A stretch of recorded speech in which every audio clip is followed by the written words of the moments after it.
Myanmar সীমান্তে নজরদারি বাড়ানো হয়েছে, তবে কোনো ঝুঁকি নেই বলে জানান স্বরাষ্ট্র উপদেষ্টা। বলেন, যে কোনো অপ্রীতিকর ঘটনা রুখে দিতে প্রস্তুতি রয়েছে। আর বিজিবি মহাপরিচালক জানান, ভারত সীমান্তে হত্যার প্রতিবাদ জানিয়েছে ঢাকা। পদক্ষেপ না নিলে কঠোর জবাব দেয়া হবে। কক্সবাজারে এক অনুষ্ঠানে শেষে তারা এসব কথা বলেন। কক্সবাজারের উখিয়ায় বিজিবি ব্যাটালিয়নের পতাকা উত্তোলন করেন স্বরাষ্ট্র উপদেষ্টা। পরে Ukhia battalion, guard police battalion এবং বিজিবি ডগ স্কোয়াড K9 ইউনিটের সমন্বয়ে গঠিত সুসজ্জিত প্যারেড প্রদর্শন করেন তিনি। এ সময় সাংবাদিকদের সঙ্গে কথা বলেন স্বরাষ্ট্র উপদেষ্টা। জানান, মিয়ানমারে কয়েক বছর ধরে চলা সংঘাতের জেরে সীমান্তে নিরাপত্তা জোরদার করা হয়েছে।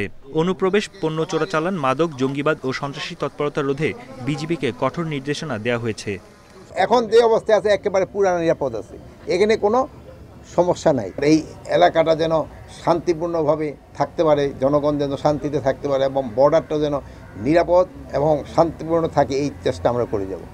বিজিবি মহাপরিচালক বলেন, সীমান্ত হত্যা ও আটক বন্ধে দিল্লিকে তাগাদা দিয়ে যাচ্ছে ঢাকা। প্রয়োজন হলে কঠোর হবে বিজিবি।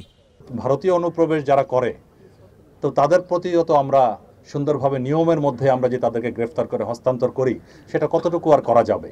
আমাদের এদিক থেকে যত যাই হোক, অবৈধ অনুপ্রবেশকর যাই হোক, হত্যা কোনো চূড়ান্ত একটা সমাধান হতে পারে না। এই মুহূর্তে দেশের কোনো সীমান্তে নিরাপত্তা ঝুঁকি নেই বলেও জানান তিনি। বন ইবনে কামাল, ইন্ডিপেন্ডেন্ট নিউজ।